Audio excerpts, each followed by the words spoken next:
Big 5 factor मधला ओ काय आहे ते आपण मागच्या व्हिडिओमध्ये बघितलं आहे, ओपननेस टू एक्सपिरियन्स. आज आपण पुढचे जे फॅक्टर्स आहेत, कन्सायन्सनेस, एक्स्ट्रोव्हर्जन, हे आज आपण बघणार आहोत या व्हिडिओमध्ये. नमस्कार, मी डॉक्टर अपर्णा अष्टपुत्री सोबत. बिग 5 फॅक्टर मधला दुसरा जो घटक आहे सी, कन्सायन्सनेस, किंवा त्याला आपण मराठीत विवेक म्हणूया. हा जो विवेक आहे, हा जो ट्रेट आहे, हा जो गुणविशेष आहे, तो जर जास्त असेल किंवा चांगल्या उच्च पातळीचा असेल तर कसे असतात बरं ते लोक, त्यांच्यामध्ये कोणते गुणविशेष असतात? ही जी लोक असतात ती अत्यंत ऑर्गनाइज्ड असतात. त्यांचं सगळं खूप व्यवस्थित गोष्टी ठेवलेल्या असतात, जागच्या जागी वस्तू ठेवलेल्या असतात. त्यांना शेड्यूल करून काम करायला आवडतं. उगीच उठलं आणि कामाला सुरुवात केली असं अजिबात त्यांना आवडत नाही किंवा ते करतही नाहीत.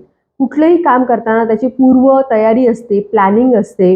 त्यानंतर बारीक डिटेल्स जे आहेत ते सगळं काम करण्यापूर्वी डिटेल ओरिएंटेड असतात. डिटेल सगळी माहिती गोळा करतात, त्यावरती काम करतात आणि मग कामाला सुरुवात करतात. उठलं, मनात आलं आणि कामाला लागलं असं ते अजिबात करत नाहीत.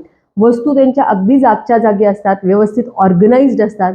त्यासोबतच हे जे लोक असतात यांच्यामध्ये आपल्याला दिसतं की भावनिकरित्या हे स्थिर असतात. कोणतंही काम आवेगात हे लोक करत नाहीत.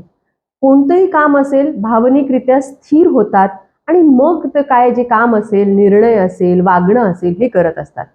स्वतःचं जे वागणं आहे त्याचा इतरांवरती काय परिणाम होतो यावरही ते विचार करतात, वागण्यापूर्वी, वागण्यानंतर नाही.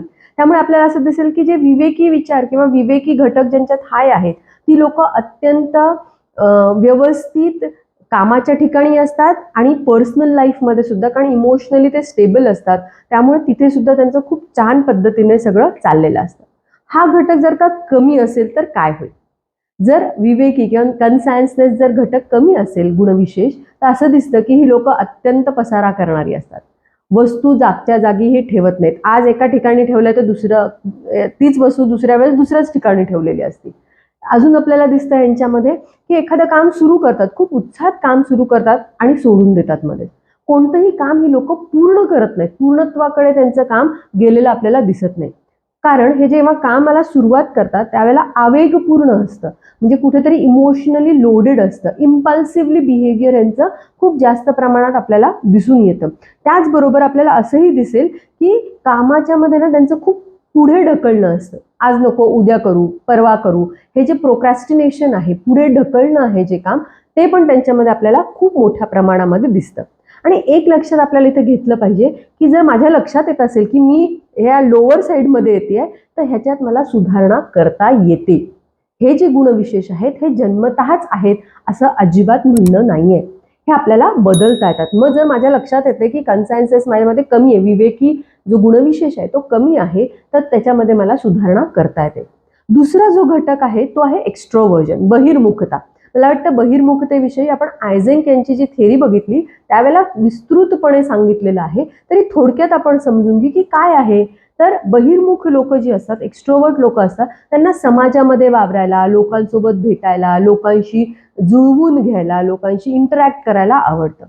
तर त्याच्या विरुद्ध जेव्हा तुमचं एक्स्ट्रोव्हर्जन हे लोअर साईडला असतं त्यावेळेला काय होतं, लोक नको वाटतात. जे चाललंय, जसं चाललंय, बरं चाललंय, लोकांना कशाला जाऊन भेटायचंय, कशाला बोलायचंय, हा सगळा जो भाग आहे तो आपल्याला एक्स्ट्रोव्हर्जन मध्ये दिसून येतो. जेव्हा हाय ला असतील तर ते लोकांमध्ये मिसळणारे असतात, एनर्जी त्यांच्यामध्ये खूप असते. आणि जर का एक्स्ट्रोव्हर्जन जर लो असेल तर ह्यांना लोक फारसे आवडत नाही, त्यांच्यामध्ये मिसळायला त्यांना फारसं आवडत नाही. आपण भलं, आपलं काम भलं, ती लोक नको, असं आपल्याला सगळं दिसून येतं. जे आयझेंकने एक्स्ट्रोव्हर्जन सांगितलंय त्यालाच पुढे यांनी बिग 5 फॅक्टरमध्ये तोच फॅक्टर घेतलेला आहे. याबद्दल जर का आपल्याला अजून माहिती पाहिजे असेल एक्स्ट्रोव्हर्जनची, तर मला असं वाटतं की आपण आयझेंकचा व्हिडिओ बघितला पाहिजे, किंवा बघितला असेल तर तुमच्या लक्षात येईल की आपण हे थोडक्यात इथे घेतो आहोत. अजून 2 घटक राहिलेले आहेत जे की ॲग्रीएबलनेस आहे आणि न्यूरोटिसिझम आहे, जे अत्यंत महत्त्वाचे आहेत, जे आपण पुढच्या व्हिडिओमध्ये बघणार आहोत. आपण हा व्हिडिओ शेवटपर्यंत बघितला त्याबद्दल खूप खूप धन्यवाद.